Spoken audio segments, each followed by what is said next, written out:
just not that sophisticated when it comes to these things. If they're betting using an app or something like that, betting online, they're just doing it for fun. They think they can win. They got a feeling. They want to bet their team. They want to make the game more exciting. And so those people are basically like very they're very under-researched. They don't have like the full grasp of understanding of the complexities of sports gambling. Because it's a lot more complex than I ever thought. When I was going over your stuff, I was like, oh my goodness. Like this involves so much time. So much time. This is not a simple thing as like, oh, I follow sports. I think Kansas City's going to win. It's not. It's complicated. Very, very complicated. And to win at a level that you won at over your career, and the numbers. Like, what is the biggest bet you ever placed? I bet $4.5 million on New Orleans to beat the Indianapolis Colts in the Super Bowl. That's the biggest bet I ever placed. Did you win? I feel like I'm lucky. I mean, Joe, the world's made up of a lot of different kind of people, as we both know, and but no, I feel like anytime I win a bet, I got lucky. I mean, because there's, but no, I won a bet, and the reason I had such a big bet is what I do, Joe, is I make a line on a game myself. My prediction of what I feel like the differential should be. Independent of what the experts Completely say. Independent. I don't even look at their line when I make my line. Really? No. That's high level shit. Well, that's all. I'm doing the same thing they're doing. Right. I mean, believe me, the principles that I'm following and making my line are the same principles that the handicapper is making. But it's kind of like baking a cake, One guy might put a little bit more flour in than the other guy does. And so that's how we end up with different, lines, different numbers. So I make a line on each and every outcome of the sports that I'm involved in. with. And you betting this on the individual players, their overall career, what age they are, how they've been playing this season, who the coach is, all the different factors, whether or not there's in-player disputes in between players. Like, there's a lot of things to take into consideration.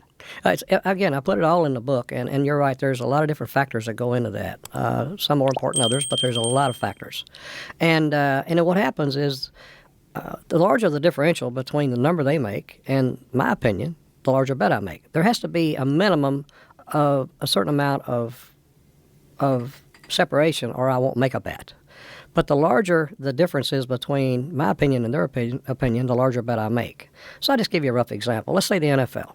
And let's say I would have to have a minimum of, say, a 1.5 differential from the line they make from the line I make. 1.5, 2 points. Well, I would bet 1 unit, okay? That would be the smallest bet I would make.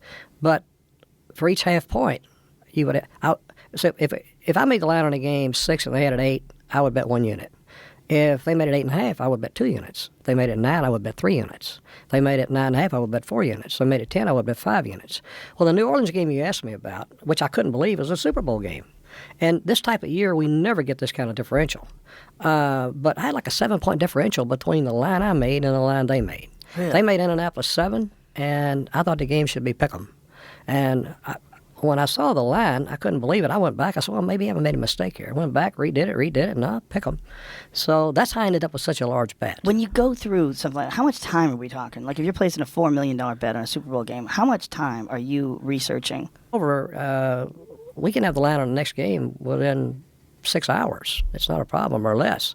I mean, unless it involves, some injury or something that, may take us until we get some more clarity on that. But I'm going to know real close to where I'm at, frankly, as soon as the game's over, almost within an hour or two. Now, there's been some times over the years where referees, specifically in basketball games, have been caught doing things, calling penalties, trying to swing the game in favor of another team, and they get caught for it and busted. How much do you think that goes on today? Like, how much do you think, like, referees are bought off, or maybe perhaps they're betting themselves? I don't think that exists at all, Joe. Really? And if it does, it's very, very small. But it has been, right?